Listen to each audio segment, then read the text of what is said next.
Welcome to the Attract Within podcast. I'm Rob Sullivan, and I'm joined today by Lesley Mitchell-Clarke, who has a lot to say about UFOs and hypnotherapy and contactees. So, very excited to welcome Lesley to the show. Thank you so much, Rob. I'm really thrilled to be here, especially from broadcasting from another land. I'm here up in Canada, not very far really from you, but it's a pleasure to be here, and I'm looking forward to sharing whatever I can with your Yeah. listeners, Well, viewers. as it happens, I'm in Buenos Aires, so we're about as far Oh, north and south as we could possibly be. boy, that's like the last thing I expected to hear.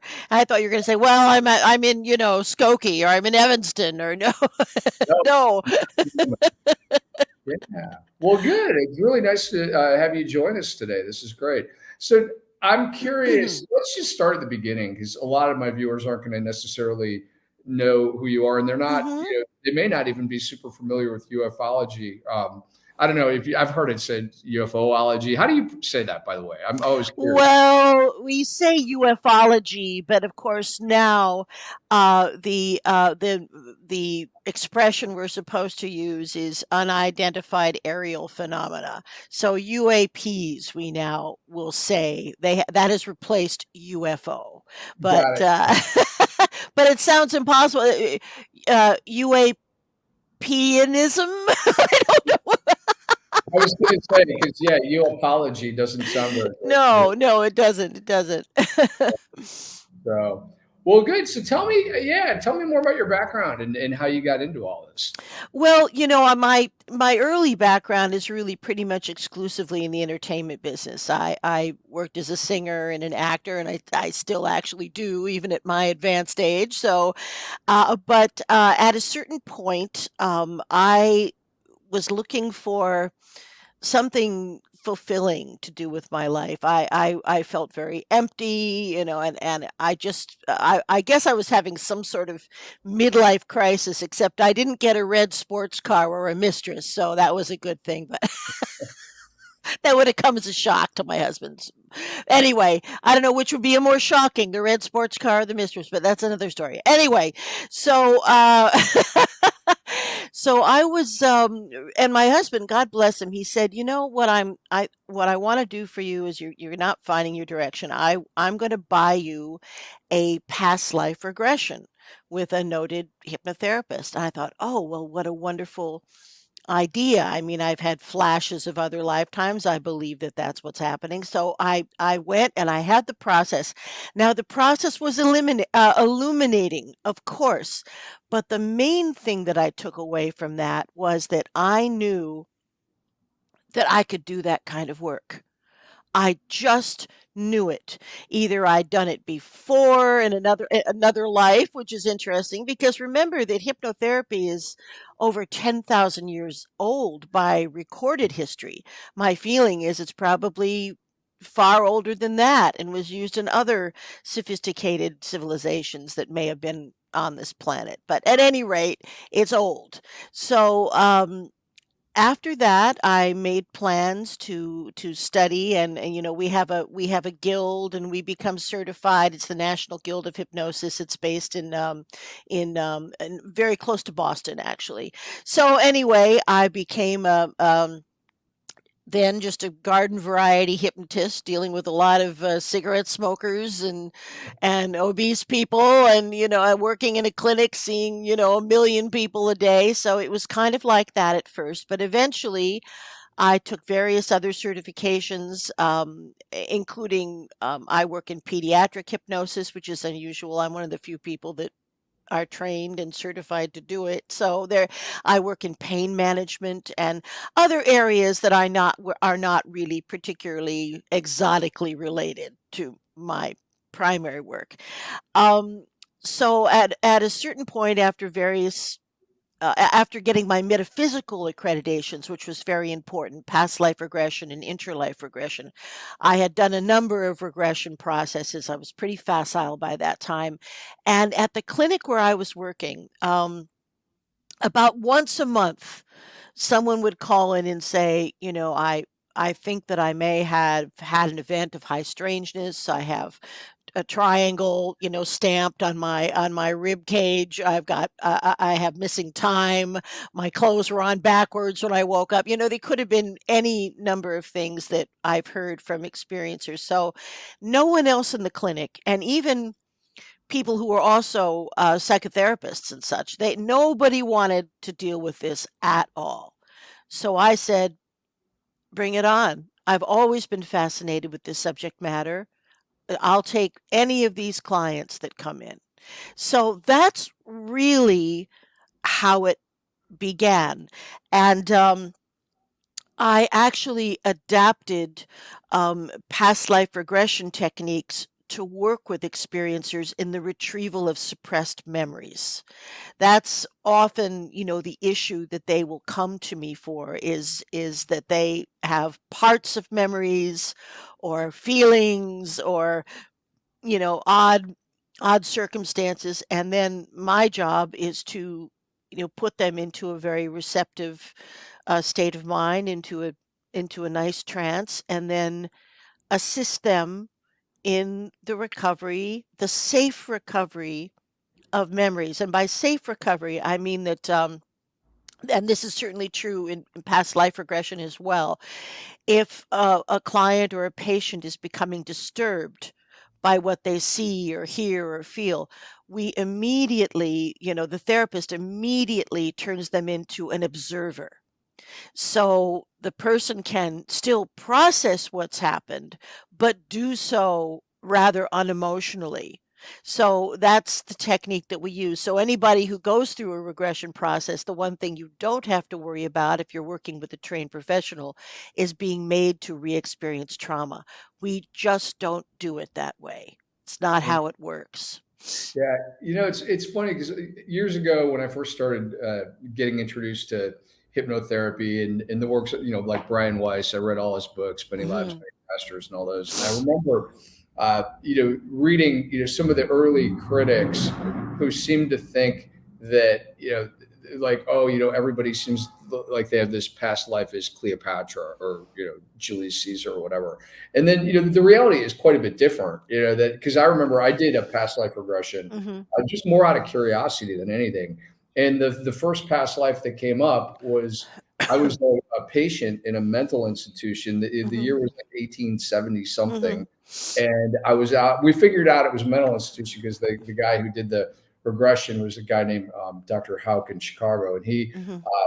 when I described the surroundings and the white robes and stuff, when we debriefed afterwards, he's like, yeah, he goes, that was what they used to do with mental patients. It's like, okay, well, there was nothing aspirational or wish fulfillment about that. Oh, no kidding, right? Yeah, and yeah, so so I quickly realized that that criticism is not an accurate one, and that it is interesting how often the traumas and things like that come up, whether they were a past life trauma or, to your point, something that may have happened in this lifetime that they can't explain. Exactly. And one thing that even in the most basic NGH hypnosis course, regression is discussed and past lives are discussed because sometimes people will slip into that zone without any sort of direction at all. They'll just go there. Like, for instance, say someone has a phobia of birds, which is really common. It's one of the most common phobias. And I might ask them under hypnosis, when was the first time that you experienced this this fearful feeling with birds? And then suddenly, they're in Mesopotamia, pounding clothes on a rock. So it can just happen spontaneously. Now, I myself am really a follower of Michael Newton. So you'd say I was a Newtonian hypnotherapist for sure. And he's the gentleman that really developed the explorations of the interlife, or we call it the life between lives, and that is really fascinating because what that does is that explores the unearthly realm where we usually ascend to after we pass out of our physical body. And you could call it heaven. It's definitely a higher vibratory level where we can create matter out of thought. And but that exploration is very fascinating when we really truly understand that we have put our paths in the third density in this physical life. We pretty much put them in place. Not that they are unalterable, not that, anything is written in stone quite in that way, but we definitely pick our parents, our siblings. We tend to incarnate in groups where people assume different roles, kind of like a little repertory company. So, what that does to the perspective, I think, is it allows you to release any kind of anger or bad feeling towards your parents or your immediate family because you have to take responsibility that for whatever the reason you chose to be born in that situation. And it could have been for genetic information only. Some parents are just like, bio donors. They're uninvolved, right? And that also is a valid reason to come into certain parents if you want a certain specific uh, genetic combo that makes you a musician or a visual artist or what have you. So, anyway, all that fascinating regression uh, has been adapted so that I can help these dear people who are often questioning their own sanity. I can help them to recover memories and then integrate those memories into their contemporary life. And, remember, many people who come to me, hypnotherapy, I'm like the last chance Texaco of mental health. I mean, really. So you can imagine that many of these people have they've been to therapists, they've been to psychiatrists, and the psychiatrists usually say, well, I don't understand what's wrong with you. You're not mentally ill. So they've been through a journey, of disbelief. Yeah. Uh, you know, Well, speaking of the mental illness component, how do you distinguish between somebody who actually is mentally ill and somebody who's had a legitimate mm. experience and they're completely sane with this one thing that, in many cases they don't talk about because they don't want to seem like they're crazy? Right, right. Well, I would have to say right out there that not everybody who reaches out to me is an experiencer. And there is an element of instability that can come into the picture. Now, here in Canada, and I believe it's the same in most states in the US, but as a hypnotherapist, I'm not allowed by law to work with anyone who has been diagnosed with a mental illness. Now, I don't mean like just being anxious or depressed or hyper or even ADD. I'm talking about like borderline personality disorder, psychosis. That's what I'm talking about. So, um, before I work with anyone, well, I mean, before I see them at all, usually on the phone. It used to be in person before I treated someone, I would have them come over to my clinic and I would talk to them. But since COVID, people are less likely to want to go anywhere. So a lot of times I'm talking to someone on the phone or on Zoom or one of these situations like that. And after I've really spoken to someone and I've asked a lot of probative questions, hopefully the right questions, I have a pretty good idea about whether we are dealing with some kind of ET situation or whether we are dealing with something else in the paranormal realm that is not able for me to deal with it, or if we're dealing with mental illness. I'll Right. know. And I guess you might say, could I be fooled? Um, I've been fooled once that I know of, where Yeah. someone came in and concocted some kind of, crazy scenario, and it was that, yeah. So that was only once have I think I've ever been fooled because it usually just doesn't get that far. Just Interesting. doesn't get that far. Yeah. Yeah, so I'm curious because I've done a lot of reading on the subject also, and I'm a big follower of Dr. Stephen Greer and Hmm. that. What is your assessment, based on what you've seen, of the percentage of encounters that are more benign in nature versus the ones that seem like there's a, I don't want to say like an evil presence, but Oh, it's not necessarily there's not nothing. benevolent. I Yeah, know I know of what you speak. Well, interestingly enough, there was recently completed a huge 10-year study by oh my gosh, Betty and Barney Hill's niece, Kathy Marden. And Kathleen Marden worked in conjunction with MUFON, and many people like myself who did regression, psychologists, a lot of different people who did regression work, were all vetted to become part of this research program. So through MUFON, I can't even tell you how many people I worked with over that 10-year period. But when the results were finally tabulated, when all the information was collected, how it looked was only 30% of the encounters that we help people to recall were of a negative nature or frightening. I'm not Um, surprised by that. Yeah, because that's consistent with what I've read and seen. mhm. Now, of the negative encounters, if I understand Stephen Greer's perspective as an example, a significant percentage of the negative encounters are not actually even alien. They're probably covert I operations. agree with him 150%. And I will tell you that the worst things that I have ever heard about being done to other human beings, the worst things I have ever heard were under the recollection of the activities of some type of joint program between, humanoids, our people, and generally Zeta Reticuli and others.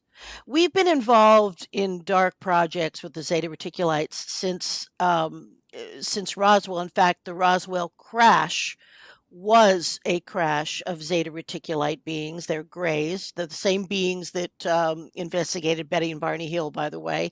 Mhm. And there were apparently there was, I mean, and there were three crashes. There wasn't just one. There were three, and we brought down the craft with some type of sonic weapon that we were experimenting with, and I don't think they were expecting it.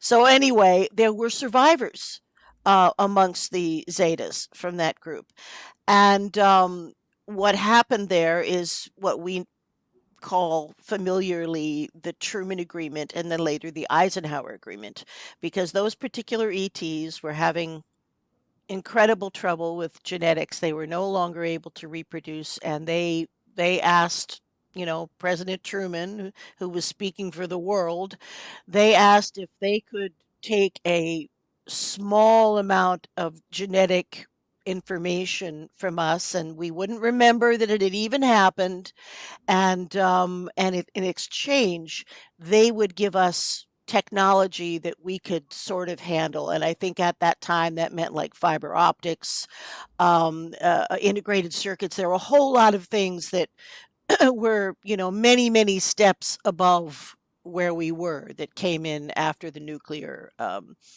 testing and World War II, the situation there. So this agreement went on, and certainly it was a far more involved and far more disturbing and far more invasive process than anyone had ever imagined that it would be.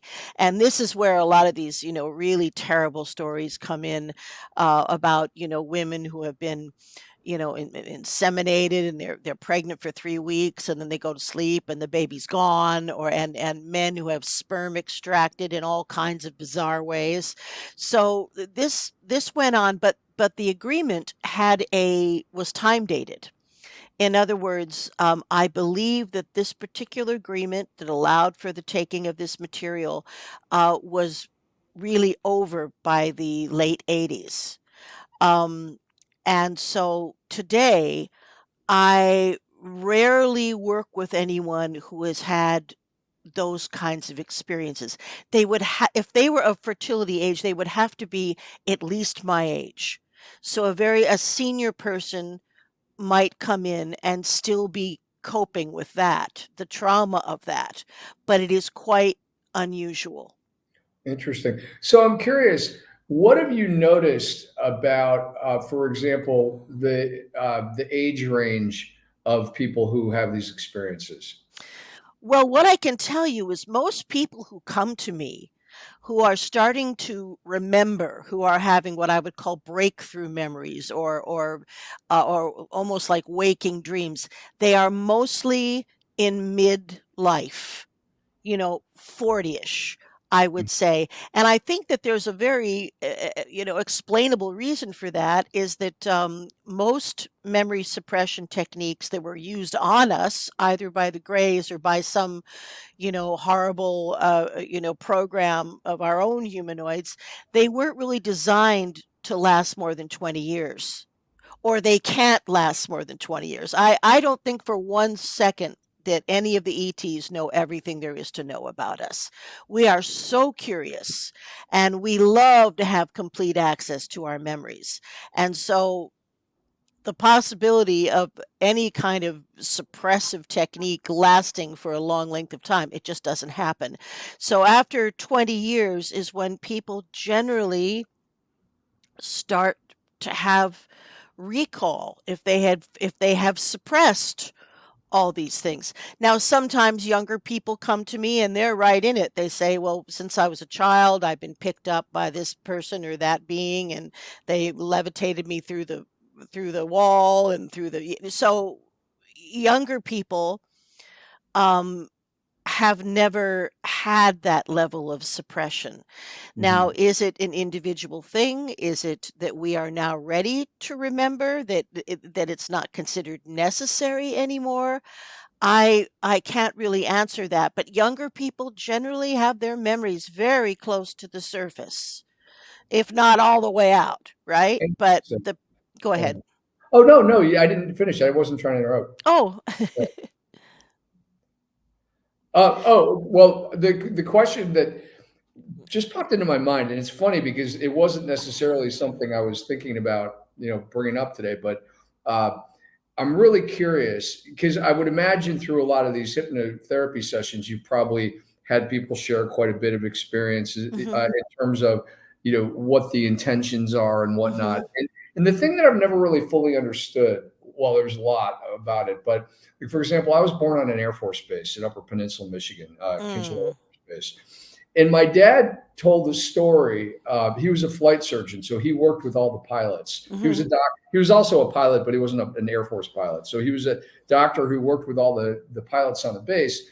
And right before I was born, they had an event that I've never read about. Now, a lot of the missing plane things you read about, but this was mhm, one that I had never read about. mhm, Uh, After that, but he used to talk about it where they saw something on the radar, and obviously, Air Force radar in northern U.S. They were very worried about the Russians at the time. oh yeah, that's where the dew line was. Yeah, Yeah.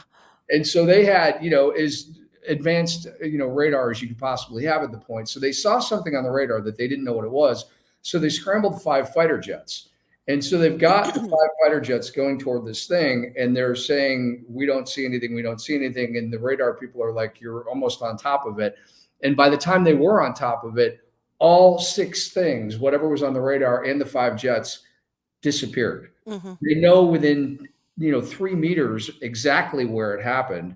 They didn't find a nut, an oil slick, nothing. It all disappeared. Yeah. And he said the pilots were, because the pilots that he worked with knew the pilots who had been sent on that mission, and he Mhm. said they were totally spooked by it.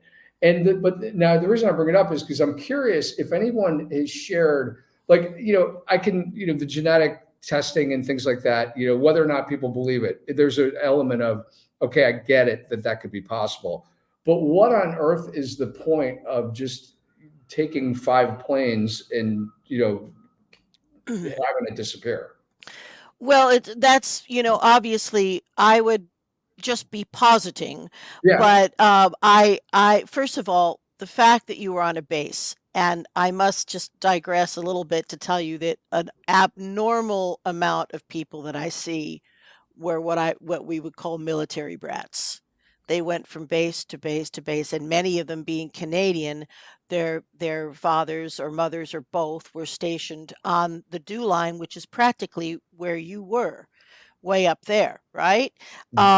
And I think that there is tremendous collaboration going on between primarily benevolent ETs in this situation. I think there is they are that the ETs are being allowed to work with young people who have psychic ability, who are the children of military families, and they are taken regularly and trained. But again, what the ETs seem to be looking for is psychic ability. And I think it might just be as simple as the more psychic ability, the more likely we are to be related to them genetically, but also the easier it is to communicate because many civilizations are primarily telepathic. They can speak, but they can also send thought faster than they can speak. So it's now as far as stuff disappearing, remember that there is interdimensional travel. There are cloaking devices, just like, the Romulans in Star Trek. All of this technology exists and is used as needed by that aspect of our military that is unsupervised and has an unlimited budget and yet operates in a certain sense within the infrastructure of the primarily the US and Canadian and British military. Yeah, and that's the part that scares me because they want, that idea of creating a false flag and getting people to be afraid of it. Oh, they want fear. Yeah, Fear has been used to manipulate people since the dawn of time. And so one of the things that I like to think, but the work that your people like yourself, Rob, and people like myself are doing, I like to refer to us as midwives of disclosure.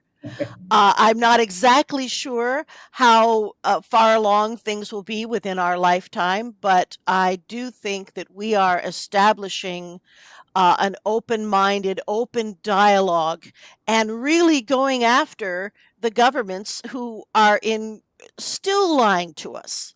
Like we're children, like we don't know that there are billions of dollars missing in the US Treasury that has exactly. been siphoned off into these various projects. We have had, according to what I've heard from the people I work with, who I believe to be incredibly truthful, is that we have had bases on the moon and also on Mars since the 50s. Since right after the Truman deal. So we have been involved. It's like there are two parallel space programs. There's the one, where we've got our little guys, in a tin can out there, going to the moon, risking their lives. And we've got that thing going on. And then we have what's really happening, which is recruits being recruited primarily from the military bases, primarily the children of military people, and they're taken on a TR-3W, the big triangle, which can, in fact, it's a superluminal travel, and they from that point they serve 20 years. That's we call it 20 and back. They have Wow. 20-year stints. These young people, and then the ability to manipulate time is something that has been also around quite frequently. In other words, say you're a little guy and you're going to school on the base or something, and you're in your class, and all of a sudden an officer, a colonel, somebody high up comes in and gives the teacher a note. Then you're asked to go leave with this officer. You leave with the officer, you get into some type of tube, and suddenly you're at area 51, and then you're training or you're doing whatever you're doing, or maybe you're up at a craft, you're doing your thing. Then you come back and time is manipulated, so when you sit down, it's as if you never left.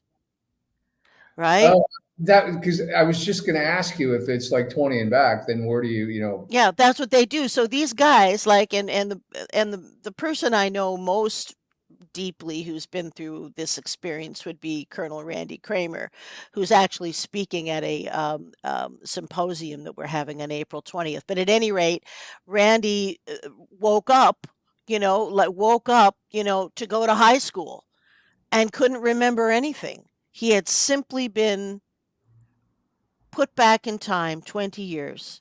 And it's those suppressed memories that then begin to cause mental health issues for Yeah, these I bet people. that would be, because your brain's always trying to find ways of Oh organizing, yeah. Oh yeah. sense. It's a Wow.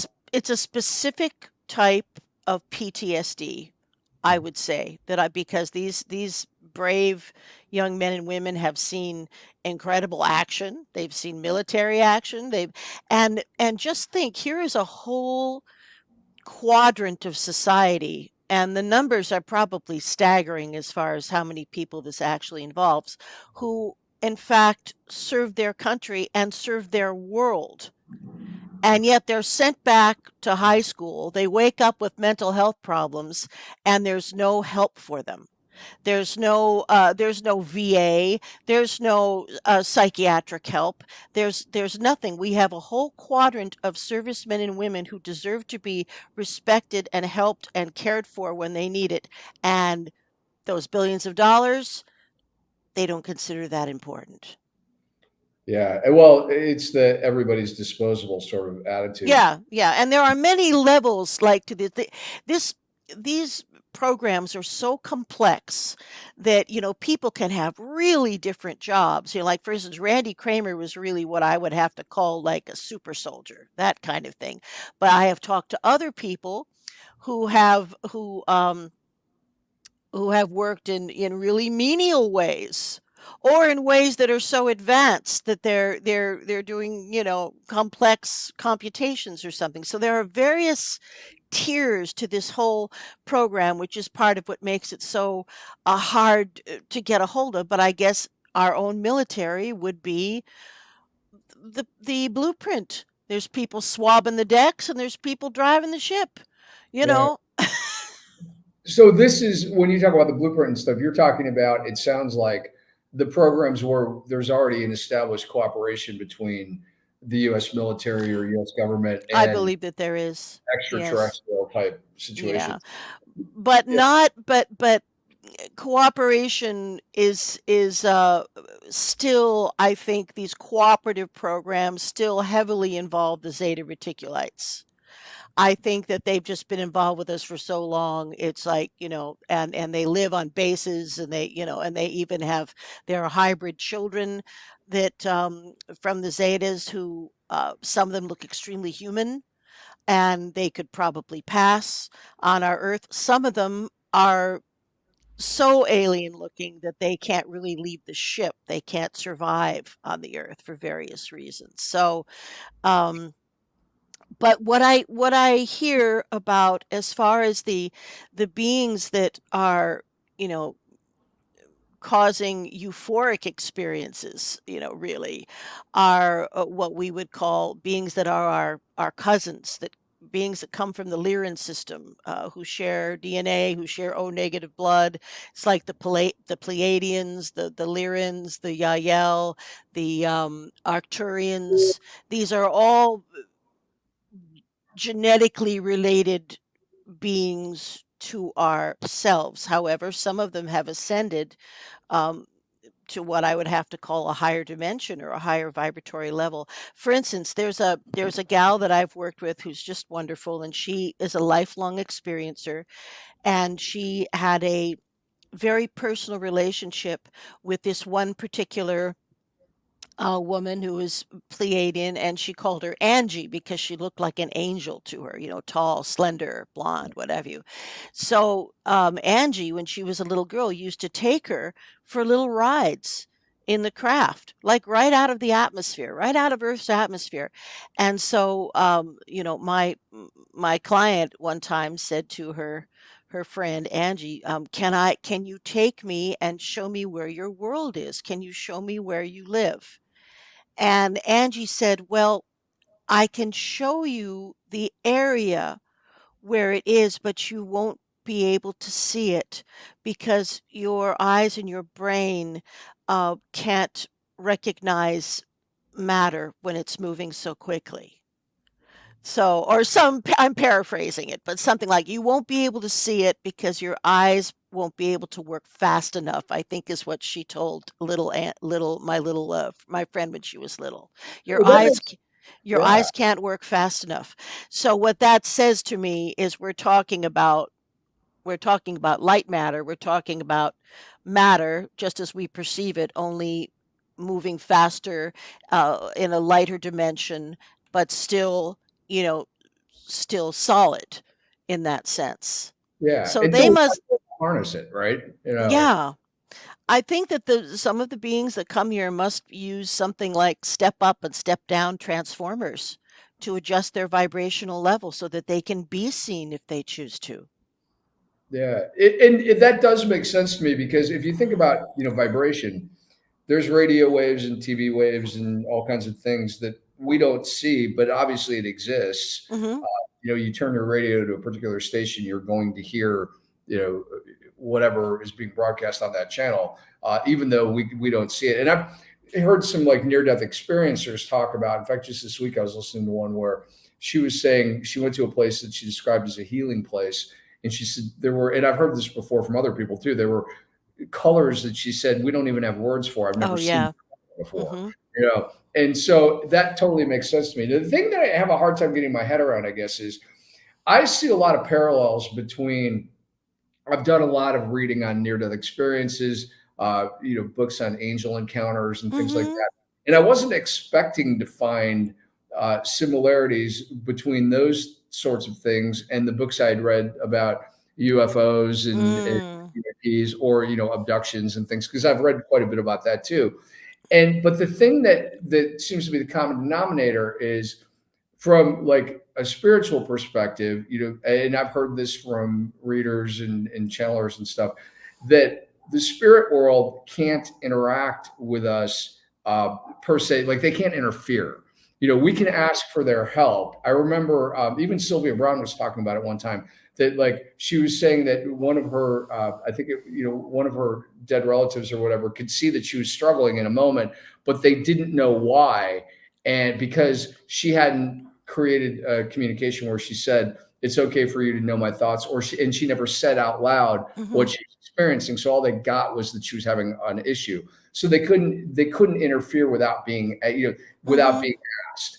But that's the other thing that I've also heard from, on the experiencer side, of the benevolent visits. They're like, we're trying to help you avoid the nuclear weapons. We're trying to help you not destroy the planet's environment. Their intentions are good, but they also have some mandate of not being able to interfere. Oh, So, yeah. how that, why some of them would have it and somebody, like the ones that we're apparently involved with don't seem to care about that. Well, there's the prime directive.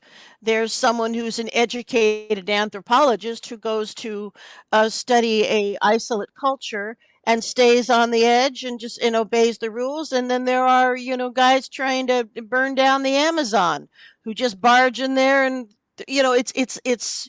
we have a planet of wildly different sensibilities. And I think that's why it's the cruel school. There is such a division between those who are awake and those who aren't, if you will.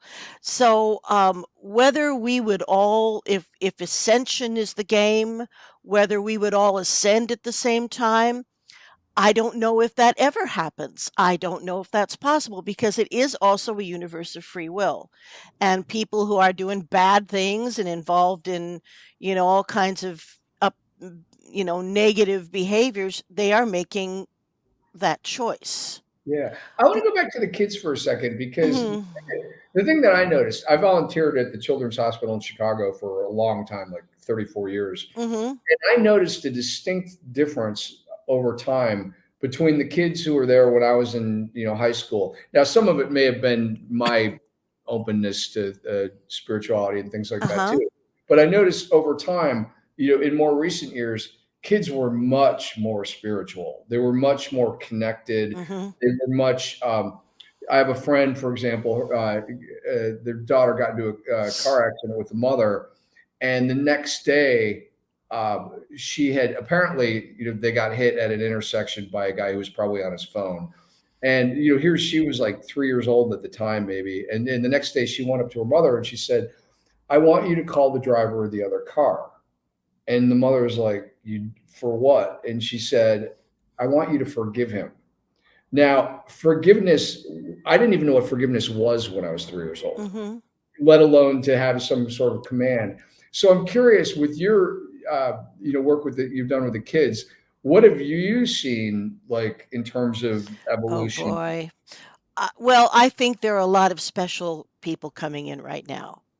I think the spirits that are coming in to these bodies of these little people are coming here for a reason, to be here and to help humanity in a different way by being in a human body. And there is no doubt that they are special, special children. The way they think, the things they say. They're also growing up in a more global world. I mean, communication was very limited when I was a kid. We had one phone on the wall in the kitchen, and that was it. It's gone from that to the world at your fingertips. You can talk to anyone, anywhere. You can find out information about anything you need to know. So they've grown up in a era of instant information. And maybe, just maybe, there is less, at least in the at least in the northern part of our country, there is less dogmatic religious influence. I Mhm. mean, even the Catholic Church, I grew up Catholic, a lot has changed there. I mean, it's open. If they given the chance, they would do same-sex marriages. I think they do in the Anglican Church anyway, but not the Catholic yet. But even the church itself is changing, or the various religious institutions that we have, the basic Judeo-Christian Islamo situation, despite what we see in the horrors going on in the Middle East, despite that, people are becoming more aware of how our differences are puny, you know. And can you imagine when, I mean, here we are struggling over things like, it's like the life of Brian. It's the gourd, it's the slipper, it's the gourd, it's Monty Python. But we're struggling over, little religious things that, a scarf, a hijab. It's a scarf, for God's sake. It's a scarf. So we have a lot of stuff that we're hassling over that is really ridiculous. And I think that many of the younger people, although they may be observant with their parents and whatever, are more open-minded than their parents were. After all, we've got to get to a point where we can get along before anything will happen, because you are absolutely right, Rob. There is a prime directive. Just like, Star Trek's prime directive. It's a hands-off thing. So they can educate us, they can train us. They don't generally give us weapons and things like that, but we can certainly learn from them, but they cannot do it for us. Yeah, and that's why I like and I applaud efforts by like Stephen Greer to establish contact Oh separate yeah. from what the government's doing, because that's if the and I do believe that the 70% that you were talking about, that that most of the ones, and that there's probably multiple because it's a huge universe where Hmm. we're naive to think we're here by ourselves. Oh, what a egotistical, narcissistic thought, Yeah, even. exactly. And there are beings that are interdimensional beings, ultra terrestrials, that have evolved to the point where they don't really physicalize. So there are all the universe is completely rife with creativity. And as our current pope said, that takes nothing away from having faith an evolved master like Jesus, or what, that doesn't take anything away. The fact that Yeah. there's other creation going on. And, Yeah. we've got our Bible, the Christian Bible, is kind of like a Cliff's Notes.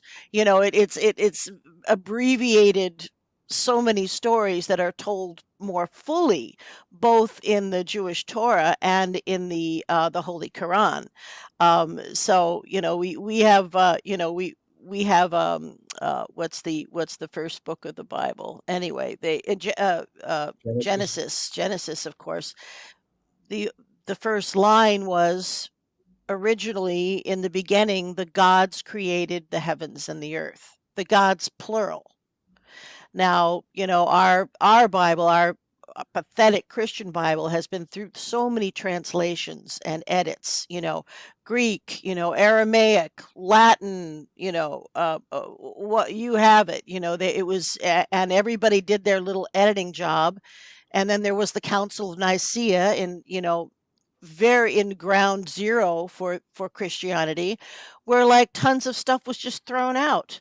The Gospel of Mary, the Gospel of Philip, it was thrown out, and many things were thrown out of the church. And in fact, you may not know this, you may find this surprising, but in the early Christian church before the Council of Nicaea, there was a like a commitment ceremony for same-sex partners. Oh, I didn't know that. What I did, Yeah. I think the Council of Nicaea, though, wasn't that the same one where they decided to take out all references to reincarnation? Oh yeah. Oh yes, that happened. Reincarnation was a part of doctrine, but the big thing, I think, is that how the real impact was that one day, Jesus was a man. I mean, an enlightened man, a wonderful man, uh, and the next day he was a god, right? So there's a certain of pagan aspect to what happened at the Council of Nicaea, because suddenly um, uh, Jesus was part of God, and this idea of the Trinity and such, which is very confusing to most people, myself included.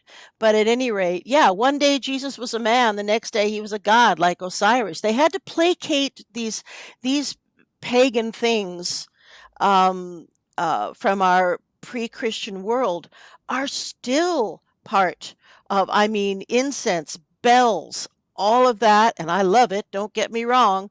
That's all comes from an earlier tradition. And this one, you'll love this. In ancient Egypt, there was a celebration. I'm not going to call it a celebration. It was a rite that was conducted in veneration of Osiris, right? Mhm. And so the priests made little cookies that were shaped in the body parts of Osiris, because if you remember, he was cast asunder and his body parts were buried all over, and his sister wife put him together, Isis. Anyway, but he was taken apart, and that is really where we have our tradition of communion. It's not from "do this in remembrance of me," soaking a piece of bread in the wine or whatever. It comes from an Egyptian tradition, which predates all of that, where to venerate the god, you ate a piece of his body and it actually turned into real flesh inside of you. And there we have transmogrification, right? Is that what it's called? Where the communion wafer then becomes, they don't believe this anymore, but the communion wafer becomes flesh inside of you. Interesting. Well, I was raised Catholic as well, and I went to a Catholic undergrad college, and it was interesting because I only had to take one religion course, but the one Mhm. that I took was comparative religions because I was really curious and wanted to know more about it. And I ended up writing a paper on. You had mentioned the Anglican Church, the Anglican Roman Catholic Agreed Statement. Because apparently, I don't remember what year it was, but the church leaders tried to come back and get together and say, can we reconcile? Yeah. There was one point on which they could not reconcile. And I find it fascinating because, and I'm pretty sure I've got this right because I was so Mhm. struck by it. I'd be shocked if I am not remembering this correctly. But the exact thing was they did not accept, Anglicans did not accept papal infallibilities in matters of faith. Well, guess what? Most Catholics probably don't either. That's Because true. what that means is Mm. that if you get elected pope on a Tuesday and you say something is, well, let's say that I was the previous pope and I had determined in a matter of faith that Mary was in fact a virgin when she gave birth to Jesus. That would be a matter of faith. Hmm. If you get elected on, and as a matter of faith, I would be infallible in that proclamation. But if you get elected pope on Tuesday, you could reverse that and you would be infallible too. Well, guess what? That's not even logically, That's right. kindergartner could tell you that That's that's not right. right. Well, it's that whole, the Pope is chosen by God. The Pope is chosen by a bunch of old men, and it's a diplomatic mission to figure out the best choice at that time. Yeah. So I didn't want to go too far down that path, but I was thinking about yeah. it. So I do Oh have a question yeah. for you. When you think about, obviously, you've had a lot of experience and exposure to, tons of different things as it relates to UAPs and experience Hmm. and whatnot. What was the biggest surprise for you? Hmm. How prevalent this was. I think the biggest surprise is just because how many people. I mean, for 20 years I've been doing this, and it just seems to snowball more and more and more. I mean, we used to estimate that about 14 million people had close encounters, and that's like the population of New York City. But honestly, I think it's more than that. I think it's a rather large percentage of people have had experiences, and mostly positive, and that we have galactic family who maybe feel some responsibility for where we are right now. I can't answer that, but the feeling I get is that it's almost parental, like they have a duty or responsibility. Now, it just may be that evolved beings in our galaxy, or even in just our corner of the galaxy, have a sense of responsibility to help cultures that are struggling make it past the self-destruction point. I'm Mhm. not sure which it is, but they certainly seem to be driven by a parental feeling. But parental in the way that you parent your grown kids. You know, you can only do so much. You can only suggest. So that was a big surprise, and I think one of the one of the wonderful surprises that I found, maybe, how long has it been? Maybe 5, 8 years ago, was that some of the people that I work with are able to communicate with the beings that they engage with right in my office, right in real time. Wow. Because time, doesn't really exist in the way that we think of it. It's not a linear strip. Mm. So I can put someone in trance, and I can say, "Do you feel so and so around you? Do you feel any presences? Is anyone stepping forward?" Or maybe there's a being that they connect with regularly that's, like my friend who had Angie, right? So is Angie here? Do you sense her? And then I will ask a question, and the being, the ET, will like open themselves up to answer questions. So it becomes like channeling. So some individuals that I work with are very facile at this and can do it. Some are Wow. not ready for that step. Okay. So that brings up another question that I've been thinking about asking you. That is this.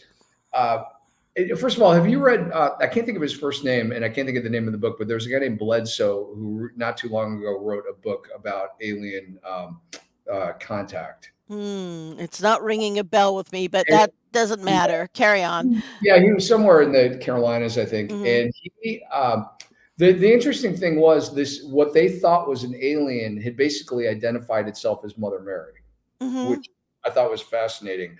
So my question then is, because there is that multi-dimensional aspect to it. They're not Hmm. necessarily physical beings always. How big of an overlap is there, do you think, between the spirit world and what we typically think of as angels and angel encounters and near-death experiences and things like that, and the experiencer world, which people usually think of as being more, UAP, UFO? Hmm. Hmm. How much of an overlap do you think there is between those two? Oh, I think as above, so below. I think there's a tremendous overlap, and I think many times, when we believe we're seeing angels, or now I'm not saying that the being that came and represented as Mother Mary was not a sacred feminine divine being. That's entirely possible. But I do know that I mean I do believe that angels and such have often been misidentified as divine separate beings when they probably were actually a humanoid evolved beings engaging with us. I mean, it wasn't until the late Middle Ages that angels started appearing with wings. That's an invention of the church. There. Well, maybe, maybe not. I have a woman that I do. She does readings, and she's amazing. In fact, my very first podcast is an interview with her. Her name's Nadia. Her guide is an angel who is, and she knew, she had a sense of it, but she was told by one of her channelers that he absolutely definitely has wings. He's huge. Well, and they can appear. The thing is, we get really used to this with ETs as well. They can appear sometimes as they wish to appear. Well, They yeah, that can makes appear sense. in a way that is comforting to us. They can even look like a relative. I think there are angels, though. I think it's another phylum. They're divine beings that were created before humankind. But Yeah. I also think there can be a mistaking of evolved beings, because even the Anunnaki were called the Shining Ones. They were sort of luminous. That's because their blood was copper based and not iron based like ours, but they had a slightly blue tint to their skin. So um, but what I did want to mention to you, because I think, and this was also a big surprise to me, and it goes in that category. Um, when I started working in past life and interlife regression, and this was kind of before I even worked with experiencers. When I would get people into the interlife, and there are certain commonalities of what we all go through, and one of the things we go through is we meet with our counsel. The counsel's not designed to punish us, or they simply guide us through a review of what we've just been through. So I started asking my experiencers, I mean, excuse me, I started asking my clients when they were in the interlife and when they were seeing the council, what the council looked like. And and some of these people began describing beings who would be present in the council who had elongated skulls and faintly blue skin and larger eyes. And so it became very clear to me after a while that our so-called afterlife is equally populated by beings of an extraterrestrial nature who Oh, that's wild. seem to be able to move in and out of it as at will. So again, here we are talking about some type of ability, a step up transformer or step down transformer, some type of ability to speed up your molecules and your matter so that you can fluidly um, be present in a lighter dimension. So that really blew my mind. Some people have spirit guides that are ETs. Interesting. And Yeah, I believe that. That wouldn't shock me. I mean, if yeah, we think that, like you said earlier, if we think that we are alone and we're the only thing, that's just completely naive. it Uh, is. It yeah. is. And Well, there's a lot. Oh, I'm sorry. Go oh, ahead. no, no, no, no. You first. I was just going to say there is also a lot of what we would call astral projection or bilocation. Mhm. Um, and and with people who have been lifelong experiencers, what we see happening in midlife is they don't travel that often as far as being taken physically on a craft, but they project themselves, a fully psychophysical version of themselves, to a craft where they're working in collaboration on some kind of project. Interesting. So, and there are beings too that discovered long ago that space travel is just too much for them. So they project regularly. They don't even get on the craft, and they're projecting in a way that is holographic, that is so incredible that again, it seems physical. But it's been explained to me that many insectoids travel that way. It's very hard for them to do space travel. But if you think about it, there's a very obvious parallel. And I don't mean to equate it in any way, but like if you had told your 20-year-old self that one day you'd be doing an interview with somebody 5,000 miles away and you'd see each other, and you'd be like, "How is that possible?" Yeah, yeah, You know, you know, and that's it's right. yet it's happening in real time. There's no delay. There's no nothing. Nothing. Yeah, It's training wheels. And it might be possible that every civilization who reaches a certain development in technology um, goes through these growing pains. And now I think that the internet, in its best use, if you look at it positively, the internet and the instant communication is a little bit like training wheels preceding complete telepathic communication, which yeah, is what will ultimately happen. We do it all the time with each other. We just don't recognize it or acknowledge it. We do it all the time. So yeah. it's not like it's something that's beyond us, but like anything like music or art, or there are people who are more naturally gifted at these abilities than others, and they seem to be the ones who the ETs find it easiest to engage with. Yeah, that makes sense because and I even talk about that in the book a little bit, that you have, that we're all connected and there's all sorts of signs that confirm that. Hmm. But in many cases, we're just not paying attention to it. And it's a No. matter of the more you tune into it, the more it happens. First of all, I've really enjoyed this. It's been so much Oh. fun. And, I want to give you a chance. What do you have coming up? How can people contact you? What would you want Oh, people to know?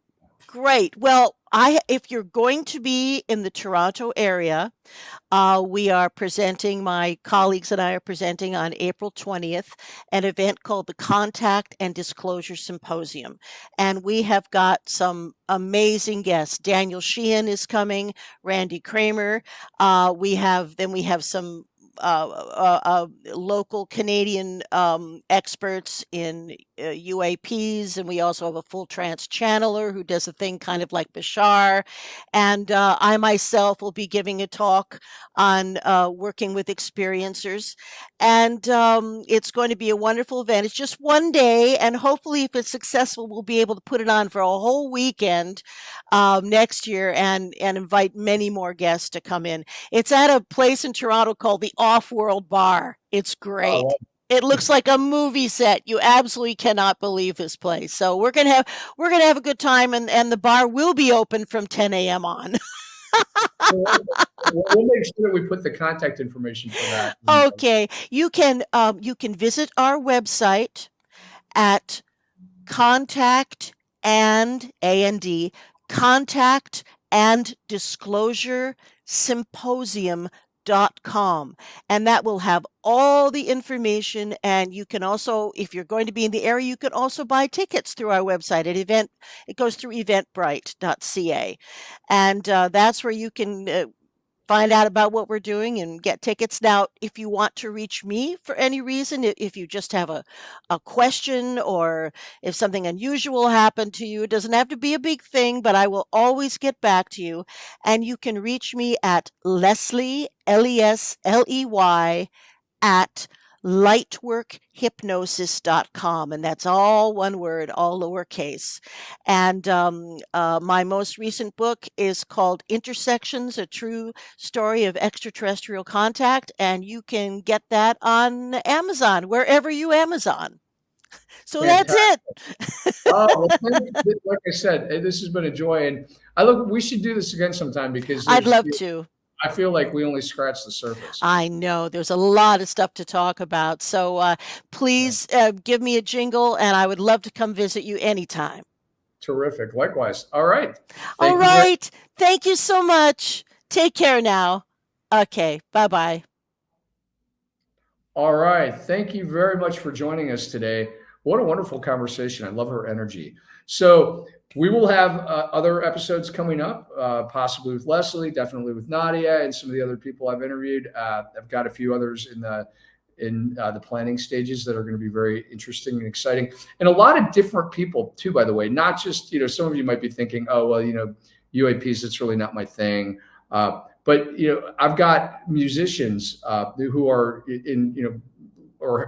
or have been in very well-known bands who are going to share their more spiritual experiences in terms of things like inspiration that may have come from dreams.